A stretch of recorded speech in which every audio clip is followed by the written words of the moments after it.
Hello, welcome to the One Life Church devotional series. We cover the entire Bible in 20 months. Well, today I am at King Shaka Airport. I've just landed. I'm in my car heading off in another direction. The perfect place to talk about our new book, that of Jonah. Now, Jonah has no author. We don't know who wrote it, and we don't exactly know the date. It doesn't tell us.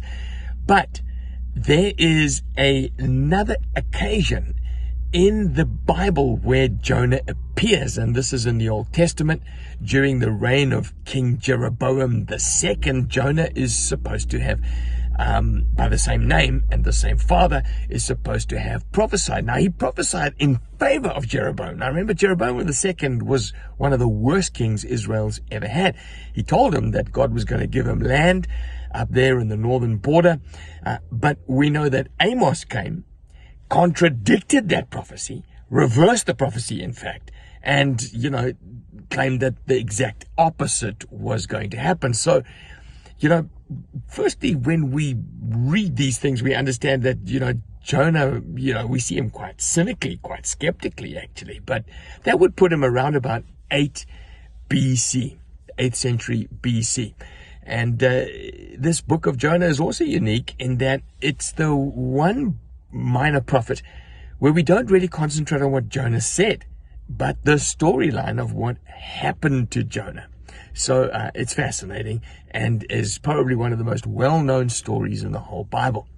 So it starts like this. The word of the Lord came to Jonah, son of Amittai. Go to the great city of Nineveh and preach against it. Now, Nineveh was the capital city of Assyria, the arch enemy of Israel. And Jonah appears to be a really grumpy prophet. He's a rebellious prophet. He's a disobedient prophet. Yeah, not a really cool guy. And he runs away. It says, but Jonah ran away from the Lord and headed off to Tarshish. And he went down to Joppa, where he found a ship and, bound for that port, and off he went. So we know the story. A storm comes up, wind comes up, Jonah goes down, either depressed or defiant, but he goes down into the bowels of the ship and he falls into a deep, deep sleep. So the captain of the ship the sailors come and say, what are you doing? How can you be sleeping? They cast lots and they try to work out from their gods who's caused them to be in this big storm. And the lot falls on Jonah, and Jonah says, yeah, no, it is me. Chuck me overboard and everything will be fine. Well, these guys are really seem to be quite nice men, and they refuse. So they try to row. That doesn't work. Eventually, exasperated, they say, okay, but Lord, please don't hold this against us. They chuck Jonah overboard, and they go into a complete calm. At this point, they stop behaving like Jonah should be. They offer sacrifices to God. They've God's intervened on their behalf.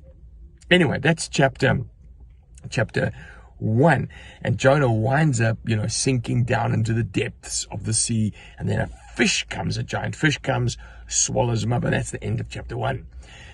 Chapter 2 reflects Jonah's prayer from, inside the fish. And he says, in my distress, I called to the Lord, and he answered me from the deep of the deep realm. I called to the Lord.